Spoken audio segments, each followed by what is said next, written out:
L'aéroport de Bordeaux-Mérignac comporte 2 pistes d'envol et d'atterrissage. Il compte parmi la vingtaine d'aérodromes de catégorie 3 en France, susceptibles d'accueillir des mouvements d'aéronefs par conditions météorologiques extrêmes. Dans le cadre du développement de la plateforme, la société gestionnaire a engagé un programme de rénovation sur 4 ans, qui porte sur la piste principale ainsi que sur les voies de circulation aéronautique. Programme dont Iris Conseil est le maître d'œuvre. L'objectif de l'opération est de mettre en conformité les installations avec la réglementation pour l'accueil d'avions tels que l'Airbus A340, les Boeing 747 ou 777, ainsi que leurs successeurs pour une période de service de 20 ans. Le chantier en cours porte sur la voie de relation associée à la piste principale, orientée nord-sud, et dénommée PAPA, c'est-à-dire la chaussée aéronautique et ses dépendances, construite entre les postes de stationnement d'avions et la piste sur une longueur d'environ 2 km. Les 2 pistes de l'aérodrome sont séquentes entre elles.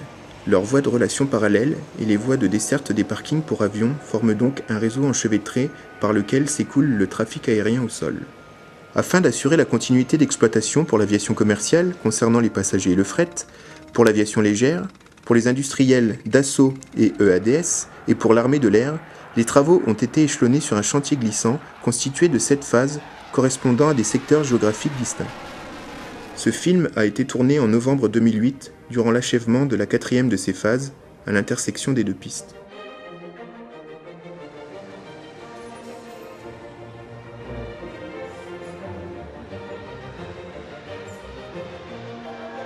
Un reprofilage des accotements est réalisé sur une largeur de 50 mètres de part et d'autre de la voie afin d'assurer les dégagements aéronautiques et d'améliorer le drainage superficiel. Sur une largeur de 10,50 mètres à partir des bords de chaussée, les accotements sont stabilisés et revêtus afin de prévenir les incidents de sortie de piste et surtout l'ingestion de corps étrangers par les réacteurs ou les turbines durant le roulage. Ici, un enduit monocouche est réalisé sur la structure empierrée avant la mise en œuvre du revêtement en béton bitumineux mince.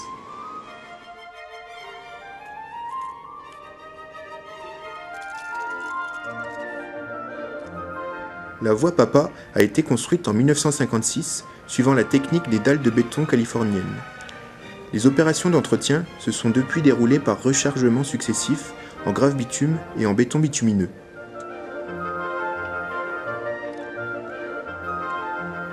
Avant l'application des couches de renforcement et de revêtement, une membrane géocomposite est interposée sur la chaussée reprofilée afin de retarder la propagation en surface des fissures liées au retrait thermique du béton sous-jacent.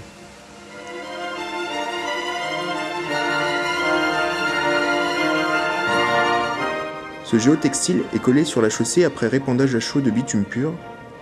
Par migration thermique, ce bitume assure également le collage de la couche de roulement.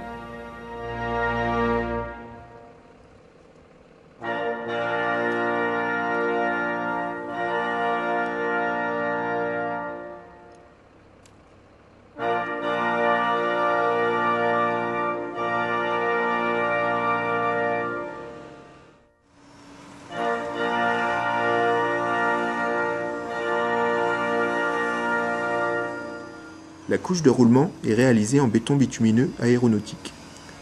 Compte tenu du séquençage, la fabrication du produit est assurée par les postes d'enrobage principaux de l'agglomération bordelaise. Afin de résister à des sollicitations élevées, un bitume modifié par addition d'élastomères assure à la couche en place les performances en rigidité et fatigue d'un béton bitumineux à module élevé, tout en limitant le caractère cassant du matériau. Les enrobés doivent être appliqués sur un support nettoyé et suffisamment sec. Les chaussées aéronautiques, entre autres particularités, se distinguent des chaussées routières par leur largeur très importante. 23 mètres pour la voie de relation PAPA. Compte tenu de la fragmentation du chantier, les quantités à réaliser pour chaque phase demeurent limitées. Elles ne justifient pas économiquement de mobiliser les moyens de fabrication et d'application nécessaires à la réalisation d'un tapis sans joint de type chaud-froid entre les bandes de répandage. Le plan de répandage prévoit l'application en vis calée d'une bande centrale de 13 mètres avec 2 finisseurs grande table. Cette stratégie est compatible avec les variations entre des verres simples ou en toit de la chaussée.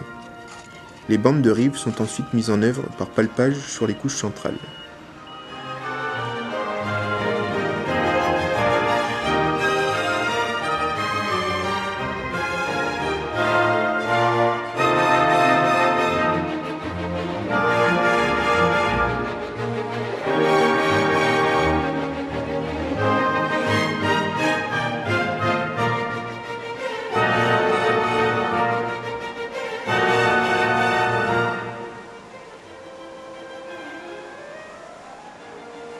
Les joints longitudinaux sont traités comme des joints de reprise transversaux par recoupe des bandes en rive, puis émulsionnage des champs.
L'alimentation des 850 feux et panneaux lumineux implique le tirage sous fourreau de boucles de câbles, soit au total plus d'une cinquantaine de kilomètres.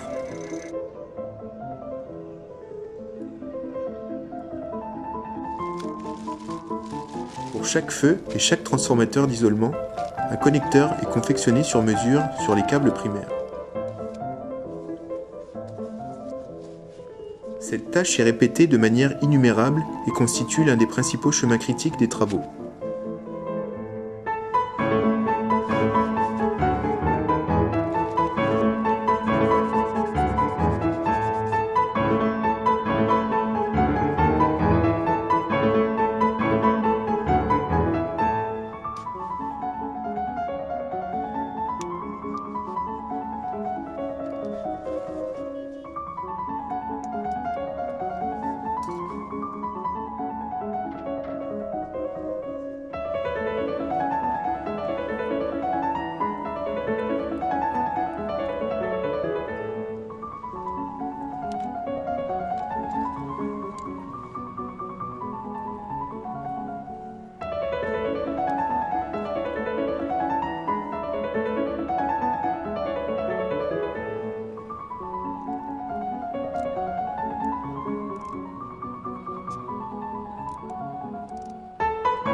Les embases de feu sont scellées dans des réservations pratiquées par carottage dans le revêtement fini.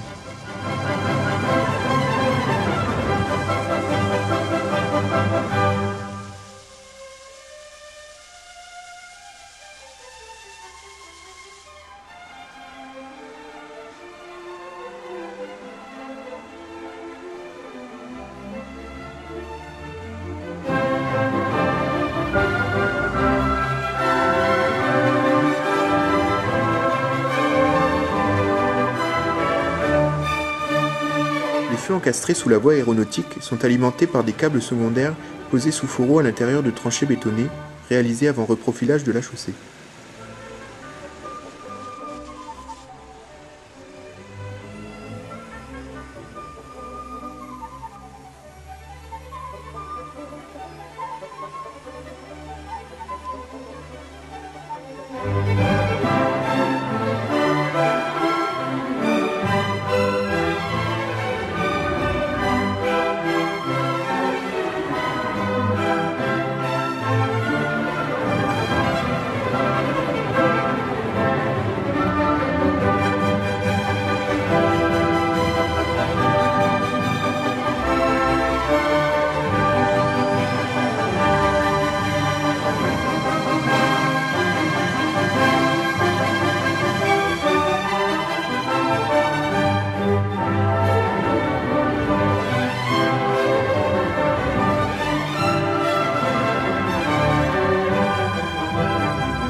L'alignement est vérifié par visée optique lors de la pose des têtes de feu.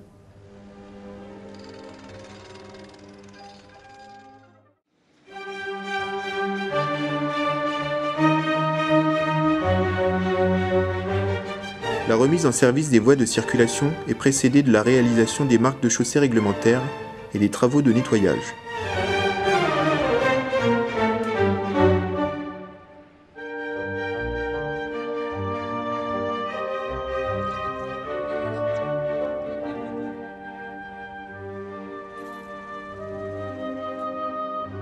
Le balisage de la zone de chantier qui réalise l'isolement vis-à-vis de l'aire de manœuvre des avions est replié, puis redéployé sur la phase suivante.